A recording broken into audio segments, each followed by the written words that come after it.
the media in Canada is going ape poop over Chrystia Freeland being berated and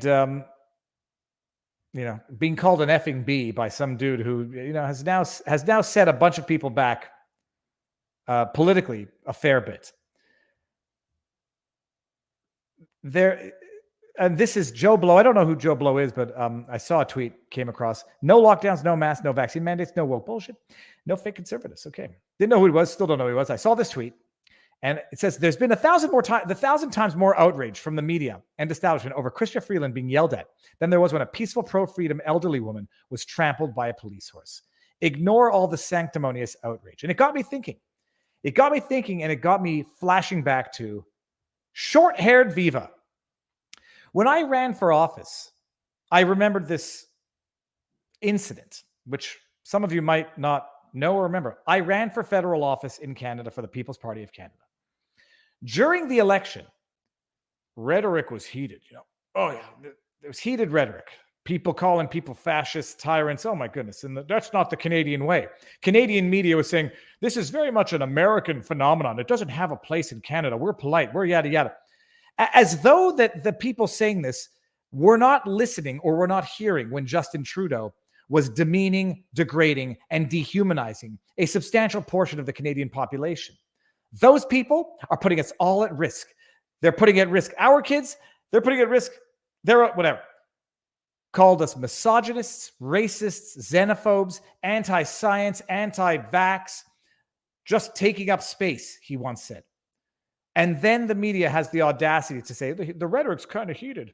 And I was listening to CJAD, daytime radio, listening to this guy named Elias Makos, who has since blocked me on Twitter for reasons that I understand, but think are absolutely coward.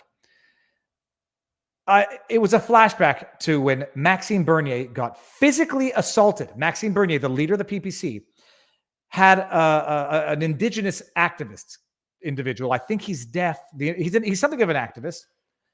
Show up at an event with Maxime Bernier, pretend that he wanted to take a selfie, then smash an egg on his head. I call in the radio station to tell Elias Makos, who's complaining about the heated rhetoric, that when the media does not condemn actual acts of violence, that's the political permission slip for other people to do even worse.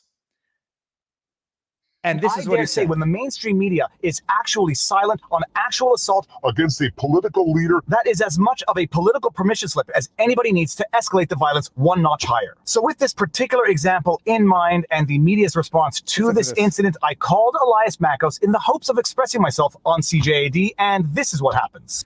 It was a very, not a guilty pleasure. It was just a guilty obsession. I could not stop listening to this rubbish during the day. I had to call in. This is after Elias blocked me on Twitter. So I knew that he was going to cut me off real fast if he started hearing someone make a little too much sense. Listen to this. David, are you there? I'm here.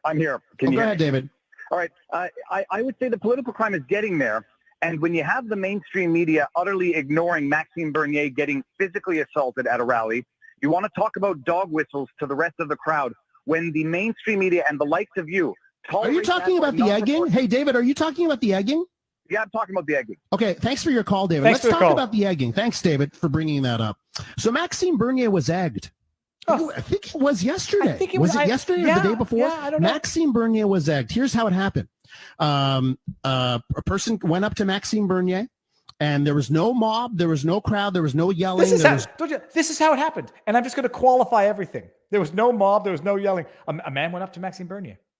And there was no mob, there was no crowd, there was no yelling, there was no threat of physical violence. There was no threat of physical violence, except there was physical violence.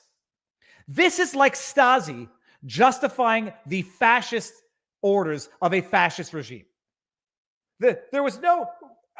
You can't make this crap up. There was no yelling. There was no threat of physical violence. There was no threat of physical violence, except there was physical violence. Okay. Imagine if Justin Trudeau decided to just go without any security into that crowd, and what would have happened.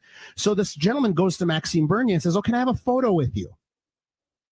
And puts. By the way, I have long been cut off right now. I can't even because it's bravery to cut someone off early, to talk over them, and then to frame it in a way where they can, totally disingenuous, but they can never respond. His arm around Maxime Bernier for a photo, a selfie photo, and he's got an egg on him, and he eggs Maxime Bernier on the head. That is physical violence, Elias CJAD. You are now condoning physical violence while he's taking that selfie. That's what happened there. That's what happened. And this is the kind of disingenuous stuff that is going on when you talk to people who somehow feel that what is happening on the campaign trail is excusable, right? That it's just Canadians voicing their opinion on corruption and Trudeau's corrupt. That's what's going on here. Because there's this false equivalency amongst those people. Oh, well, Maxime Bernier got egged. And we all know those of us who are on planet Earth know there is a huge difference between one person egging someone and a climate where you feel, oh, geez, people aren't safe right now. So not for 1 second did Maxime Bernier fear for his life yesterday when he got egged. Not for 1 second. Let those mental gymnastics. It's pathological. It's pathological. The media is freaking out because she's a woman. She was called an effing B. And by the way, categorical. I'll say it every time just so that nobody misunderstands. Wrong, bad, and I'll say immoral and counterproductive for this exact reason. Effing B. So it's the end of the world. But where's my tabarnouche? I don't have it. It's terrible. But when Justin Trudeau does it, it's not so terrible. And I found a tweet, like every now and again, people accidentally tell you the truth. Listen to this. Gil McGowan, proud father of three, president of the Alberta Federation of Labor. My job is to stand up for working Albertans. He, him. Okay. Listen to this, because they tell you everything they think. It's not enough to condemn the actions of the loudmouth bully who accosted Krista Freeland in Grand Prairie.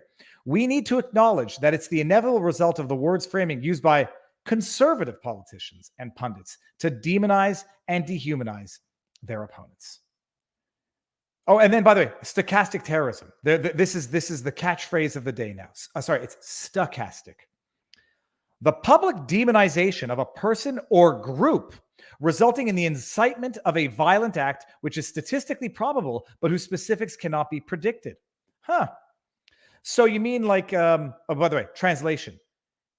He only has a problem with stochastic terrorism, not when Justin Trudeau calls Canadians fringe minorities, taking up space, misogynist, racist.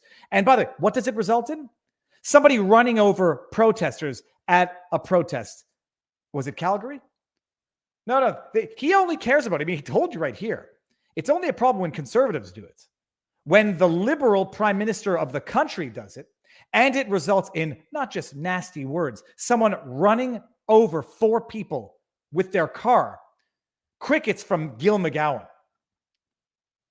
Just hypocrisy through and through.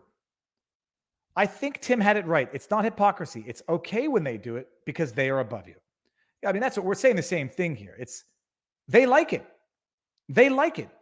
They like it when they do it because then in speaking of stochastic terror, they're right. Invariably, some guy is going to react or some person is going to react in a way that's, stupid, like this guy. But they ignore their I'm just going to stochastic. They ignore their dehumanizing rhetoric because in their minds, it's totally justified. But when someone does lash out, even if it's only verbally, my goodness. And you want to look, here's another one. Just like it's like a black hole of rubbish. I don't know who this person is, but they've got 10,000 followers. And listen to this. For all the Grand Prairie swamp creature sympathizers. That sounds awful dehumanizing. No, it's fine. For all the Grand Prairie swamp creature sympathizers who claim there's no evidence he has anything to do with the free dumb convoy. I don't know if this is true, so I'm not even going to share the information, whatever. Oh, here's another one. And for all the Grand Prairie swamp creature sympathizers who claim there's no evidence he was an anti-vaxxer. Look, he's an anti-vaxxer. And this is, hey, dude, not everybody speaks eloquently. Not everyone has a vocabulary that they can frame their dehumanizing discourse. As eloquently as Obama when he admits to, clinical testing on billions of people. Not everyone is as eloquent as Justin Trudeau when he, calls people misogynists, racists, bigots, transphobe, anti-racist, whatever, anti-vaxxers, anti-science, taking up space. Not everyone says it softly and smoothly. Not everyone's like, no, some people just swear. They can't control it. They're angry and they swear. Not to be condoned, and there's no but. Then you got the guy, swamp creatures. Stochastic terrorism when conservatives use dehumanizing language, but not your supreme leader, Justin Trudeau. And I'll argue that it's exceedingly, excessively, disproportionately more impactful when it comes from the highest position of the land than when it comes from a swamp creature from Grand Prairie. Man, boss, Shay. So that's that.